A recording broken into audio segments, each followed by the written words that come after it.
Vakkom Abdul Khader Moulavi. His period of life was from 1873 to 1932. That means he lived up to the age of 59. ഒരു കാര്യം പ്രത്യേകം ശ്രദ്ധിക്കുക, വക്കം വൈക്കം ഇത് രണ്ടും രണ്ട് സ്ഥലങ്ങളാകുന്നു. വക്കം തിരുവനന്തപുരത്തും വൈക്കം കോട്ടയത്തുമാകുന്നു ഉള്ളത്. ഓക്കെ. പിന്നെ ഒരു കാര്യം പ്രത്യേകം നമ്മൾ മനസ്സിലാക്കണം, വക്കം മുഹമ്മദ് അബ്ദുൽ ഖാദർ ഉണ്ട്, വക്കം അബ്ദുൽ ഖാദർ മൗലവി ഉണ്ട്. ഇവർ രണ്ടും രണ്ട് പേരാകുന്നു. ഒരാളുടെ പേര് വക്കം മുഹമ്മദ് അബ്ദുൽ ഖാദർ എന്ന് മാത്രമേ ഉള്ളൂ, മൗലവി എന്നില്ല. മറ്റൊരാളുടെ പേരാകുന്നു വക്കം അബ്ദുൽ ഖാദർ മൗലവി.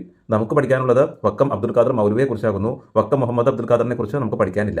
ഇവർ രണ്ടും രണ്ട് പേരാകുന്നു. നമ്മൾ യൂട്യൂബ് ചാനലിൽ വക്കം അബ്ദുൽ ഖാദർ മൗലവി എന്ന് പറഞ്ഞ് സെർച്ച് ചെയ്യുമ്പോൾ വക്കം മുഹമ്മദ് അബ്ദുൽ ഖാദറിന്റെ ഹിസ്റ്ററി വരാറുണ്ട്. അത് വെച്ച് പലരും പരീക്ഷയ്ക്ക് പഠിച്ചിട്ട് പോകും. പക്ഷേ അതല്ല ഈ വക്കം അബ്ദുൽ ഖാദർ മൗലവി. വക്കം മുഹമ്മദ് അബ്ദുൽ ഖാദറിനെ കുറിച്ച് പറയുകയാണെങ്കിൽ വക്കം മുഹമ്മദ് അബ്ദുൽ ഖാദർ INA പോരാളിയായിരുന്നു. അദ്ദേഹം 1970 ജനിക്കുന്നത്. 1943 അദ്ദേഹം തൂക്കുമരത്തിലേറ്റപ്പെട്ടു. 26 വയസ്സിലാണ് അദ്ദേഹം തൂക്കുമരത്തിലേറ്റപ്പെട്ടത്. വക്കം മുഹമ്മദ് അബ്ദുൽ ഖാദറിനെ കേരളത്തിന്റെ ഭഗത് സിംഗ് എന്നറിയപ്പെടുന്നു. എന്നാൽ നമ്മൾ ഇപ്പോൾ പഠിക്കാൻ പോകുന്ന വക്കം അബ്ദുൽ ഖാദർ മൗലവി INA പോരാളിയായിരുന്നില്ല. അദ്ദേഹത്തെ തൂക്കുമരത്തിലേറ്റപ്പെട്ടിട്ടില്ല. അതുപോലെ കേരളത്തിലെ ഭഗത് സിംഗ് എന്ന് വക്കം അബ്ദുൽ ഖാദർ മൗലവിയെ പറയുന്നില്ല. കേരളത്തിലെ ഭഗത് സിംഗ് എന്ന് പറയുന്നത് വക്കം മുഹമ്മദ് അബ്ദുൽ ഖാദറിനെയാണ്. അപ്പോൾ പേര് മാറിപ്പോകാതിരിക്കാനായിട്ട് ഒരാളുടെ പേരിന് ശേഷം മൗലവി ഇല്ല. നമുക്ക് പഠിക്കാൻ പോകുന്ന ആളുടെ പേരിന് ശേഷം മൗലവി ഉണ്ട്. ഓക്കെ. പിന്നെ വക്കം മുഹമ്മദ് അബ്ദുൽ ഖാദർ 26 വയസ്സ് വരെയാണ് ജീവിച്ചിട്ടുള്ളൂ. വക്കം അബ്ദുൽ ഖാദർ മൗലവി 59 വയസ്സ് വരെ ജീവിച്ചിട്ടുണ്ട്. ഓക്കെ.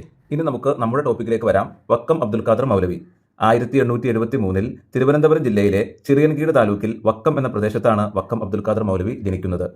വക്കം അബ്ദുൽ ഖാദർ മൗലവി എന്നുള്ള പേര് കേൾക്കുമ്പോൾ നമ്മുടെ മനസ്സിലേക്ക് ആദ്യം ഓർമ്മ വരേണ്ട ഒരു കാര്യമുണ്ട്. അത് പറയാം. കേരളത്തിലെ മുസ്ലിം നവോത്ഥാനത്തിന്റെ പിതാവ് എന്നാണ് വക്കം അബ്ദുൽ ഖാദർ മൗലവി അറിയപ്പെടുന്നത്. കേരളത്തിലെ മുസ്ലിം നവോത്ഥാനത്തിന്റെ പിതാവ് എന്നാണ് കേരളത്തിലെ മുസ്ലിം നവോത്ഥാനത്തിന്റെ പിതാവ് എന്നാണ് വക്കം അബ്ദുൽ ഖാദർ മൗലവി അറിയപ്പെടുന്നത്. 1905 തിരുവനന്തപുരത്തെ അഞ്ചുതെങ്ങിൽ നിന്ന് ആരംഭിച്ച സ്വദേശാഭിമാനി പത്രത്തിന്റെ സ്ഥാപകനാകുന്നു വക്കം അബ്ദുൽ ഖാദർ മൗലവി. ഈ സ്വദേശാഭിമാനി പത്രത്തിന്റെ ആദ്യ എഡിറ്ററാകുന്നു CP ഗോവിന്ദൻ പിള്ള. മുസ്ലിമീങ്ങൾക്കിടയിൽ അറിവിന്റെ വെളിച്ചം പകരുവാനായി 1906 വക്കം അബ്ദുൽ ഖാദർ മൗലവി മുസ്ലിം എന്ന മാഗസീന്റെ പ്രസിദ്ധീകരണം ആരംഭിച്ചു. 1918 അൽ ഇസ്ലാം എന്ന പേരിലുള്ള അറബി മലയാളം മാഗസീന്റെ പ്രസിദ്ധീകരണം ആരംഭിച്ചതും വക്കം അബ്ദുൽ ഖാദർ മൗലവി ആകുന്നു.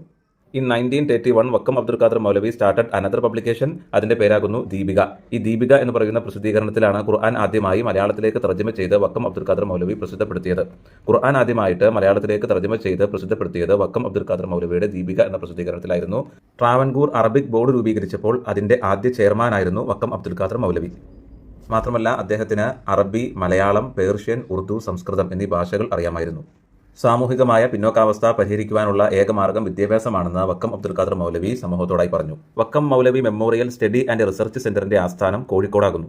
ചിറയൻകീഴ് താലൂക്കിലെ മുസ്ലിം സമാജം, ആലപ്പുഴ ലജ്നത്തുൽ മുഹമ്മദിയ സംഘം, കൊടുങ്ങല്ലൂരിലെ മുസ്ലിം ഐക്യസംഘം, അഖില തിരുവിതാംകൂർ മുസ്ലിം മഹാജന സഭ, Islam Dharma Paripalana Samajam, Muslim printing house, Islamic publishing house, Dharmaposhini Sabha എന്നിവയെല്ലാം വക്കം അബ്ദുൽ ഖാദർ മൗലവിയുമായി ബന്ധപ്പെട്ടിരിക്കുന്നു.